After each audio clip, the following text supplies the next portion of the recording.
এই যে কিতাব নাজিল করেছি এটা হলো জীবন বিধান হিসাবে, জীবন বিধান। একটু পালন করলাম একটু করলাম না, এটা হবে না, টোটালটাই মানতে হবে। ডাক্তারের কাছে গেলে যেমন ডাক্তার আপনাকে প্রেসক্রাইব করেন আর বলেন এগুলো সব ওষুধ খাবেন, আপনি নিজে ডাক্তারি করে যদি এখন 5টা ওষুধের জায়গায় 2টা খাইলেন, 3টা বাদ দিয়ে বললেন না আমি তো ভালো হয়ে গেছি, কয়দিন পরে আবার ডাক্তারখানায় যেতে হয়, হ্যাঁ, হসপিটালে যেতে হয়। ইসলামে আপনি যদি আসেন, আপনাকে যা যা জীবন বিধান হিসাবে বলা হয়েছে, দেওয়া হয়েছে, এর বাইরে আপনি যেতে পারবেন না।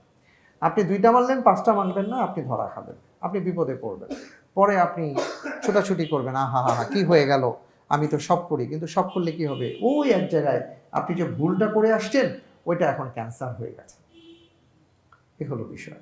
তো আল্লাহ তাআলা বললেন এই কোরআনকে আমি জীবন বিধান হিসাবে নাজিল করেছি, এটাকে সেইভাবে মেনে নিতে হবে। এবং কোরআন আসার পরে কারো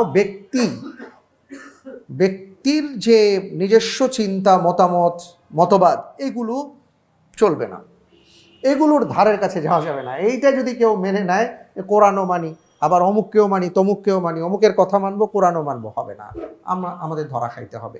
ওয়ালা ইনিত্তাবা'তা আহওয়াআহুম বা'দা জাআকা মিনাল ইলম, এটা আল্লাহ তাআলা তার রাসূল সাল্লাল্লাহু আলাইহি ওয়াসাল্লামকে বলছেন, ওয়ালা ইনিত্তাবা'তা আহওয়াআহুম, আপনার কাছে এই যে কোরআন এসছে জীবন বিধান হিসাবে, এরপরে যদি আপনি তাদের কথা অনুপাতে তাদের অনুসরণ করার চেষ্টা করেন, কিছু তাদেরটা মানেন, কিছু আপনারটা মানেন, আল্লাহরটা মানেন, তাহলে কি হবে, মা লাকা মিনাল্লাহি মিন ওয়াক,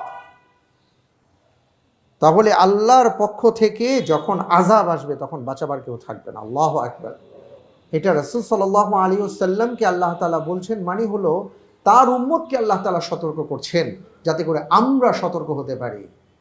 অনেক সময় দেখা যায় না যে বড় কেউ যখন একজনকে কিছু বলছেন, তার অধীনস্থ যারা আছে তারা তখন বলে সর্বনাশ, ওনাকে বলেছে তার মানে তো আমাদের কি বলা হচ্ছে।